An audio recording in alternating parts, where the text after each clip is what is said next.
Hey guys, it's Danny. Alrighty, today's the 2nd of July and I know it's one day late, but it's time to see what orchids we had in bloom for the month of June.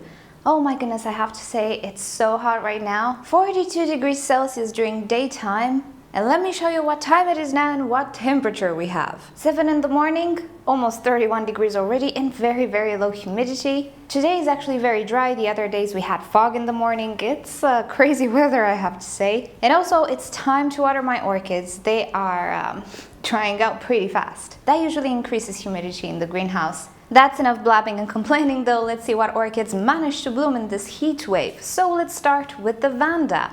We had the pink Vanda Pachara in bloom. It already lost 2 flowers, probably due to the heat, but we still have a display of 5 left. I know that the Pachara Pink usually gets mixed up with the Lycaste Pink, but that's something else. The flowers on that one are not as huge as this one. This is not a fragrant orchid. The Pacharas are not fragrant, sadly, but oh my, the bloom display. If you're not into fragrances necessarily and you want to start off with Vandas, go for the Pacharas. They are widely available, very popular, and for good reason. They're not finicky, they can withstand some abuse, and they reward you every time they bloom. In June, we also had in bloom one of the biggest surprises, at least for me, the BC Saint Andre. As you can see, the flower is not present anymore. It doesn't last long.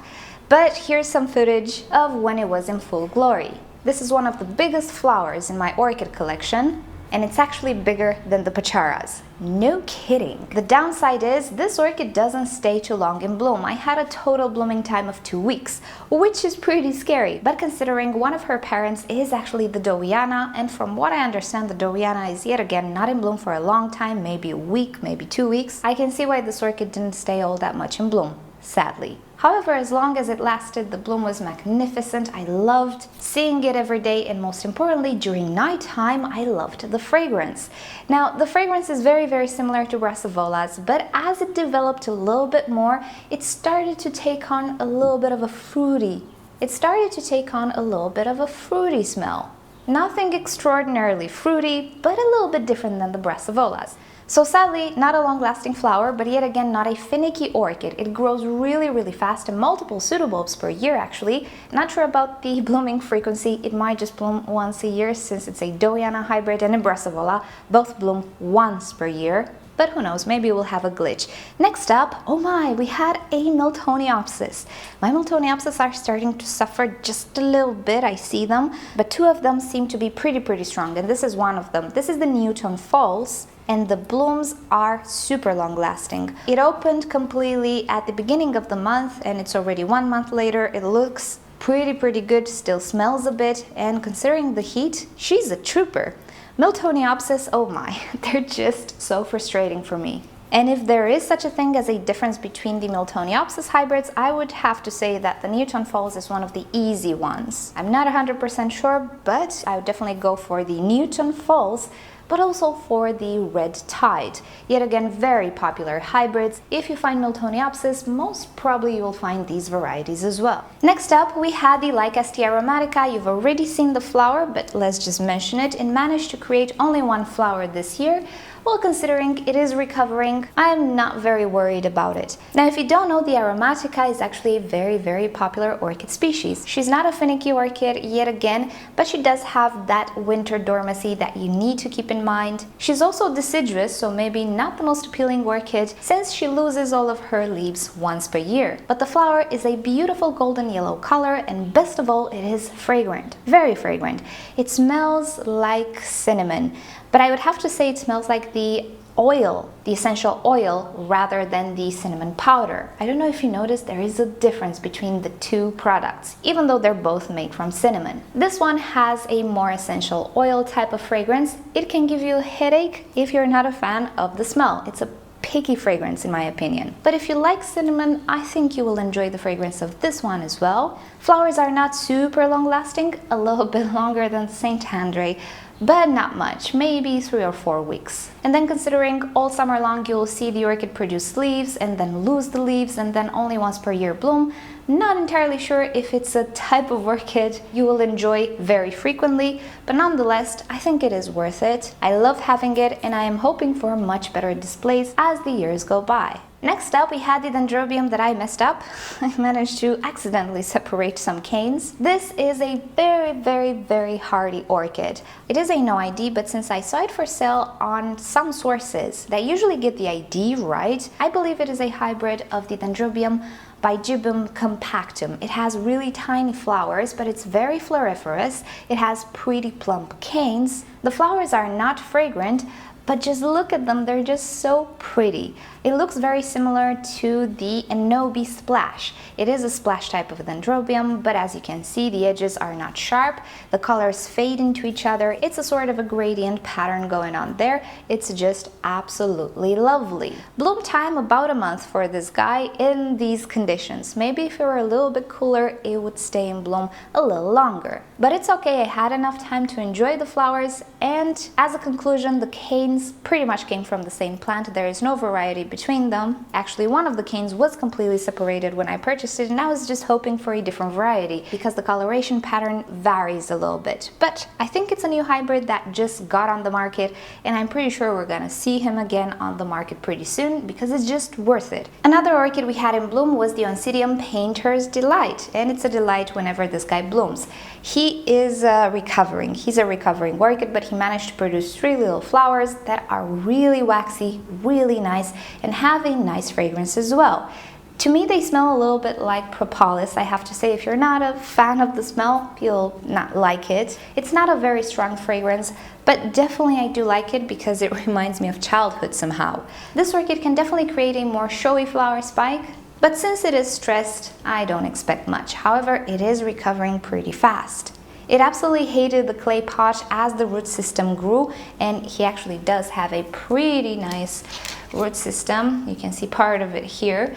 It is a vigorous grower, a nice hybrid, but he likes water a lot. We also had the Phalaenopsis Sun Pasat in bloom, and this is actually a fragrant Phalaenopsis complex hybrid. The fragrance is a little bit sweet in my opinion, very hard to describe, maybe buttery, reminds me a little bit of some cookies.